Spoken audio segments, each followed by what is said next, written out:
Salve te discipuli. This is help for your Latin studies in Henle First Year Latin, exercise 83. In this exercise, again, this is review of Unit 1, all of the noun declensions and the vocabulary that we've learned up till now.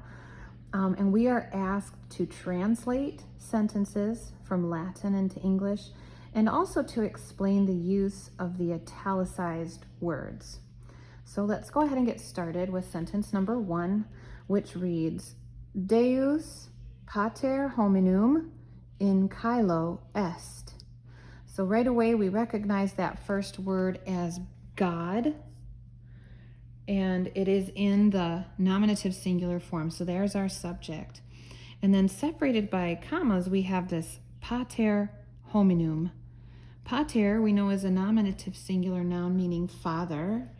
And hominum is a form of the vocabulary word homo, which means man. And if we work through the endings there, it's the third declension, so we have various is, em, e, and then in the plural, es, okay, there's our ending. That makes it a genitive plural, so it shows possession. We would translate it of men. So God, the Father of men. All right, so this whole phrase between the commas is in a positive, renaming our subject noun Deus, God.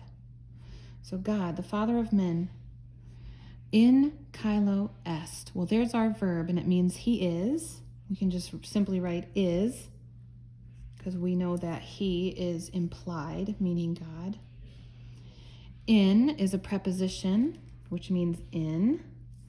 And then caelo, that's from the second declension. It's a neuter noun, caelum, caeli.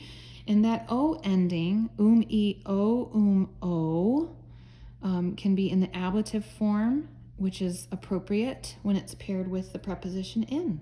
So he is in heaven. All right, that's sentence 1. Let's look at sentence 2 as well. Sentence 2 says, Deus legem hominibus dedit. Okay, so here again, Deus is in a nominative singular form, and it means God. That's our subject. God, here's another noun, legem. It's from the third declension word lex, legi, meaning law. Okay, various is, em makes it an accusative singular ending. So that's going to be our direct object. So let's look at our verb, because in English we would not follow the subject with the direct object. We would follow the subject with the verb. Dedit means he gave. So God gave. What did he give? Here's our direct object. He gave the law.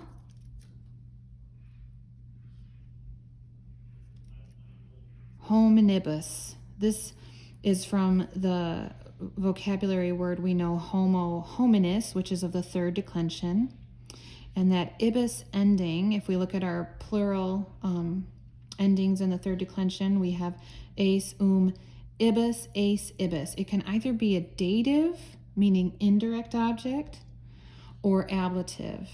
And in this case, there's no preposition to make it an object of the preposition. And so we're going to assume it's in the dative case, hominibus.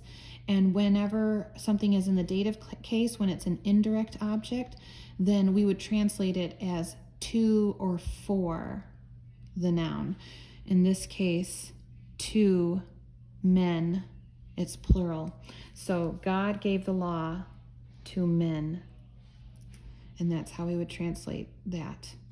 And that's the explanation. It says, explain the use of the italicized word. The explanation there is that it is plural dative case, and he gave the law to men. It's an indirect object. And so the men, in this case, is receiving the law. Okay, I hope this has been helpful for you. You keep working through those sentences, translating from Latin to English, and have a great week.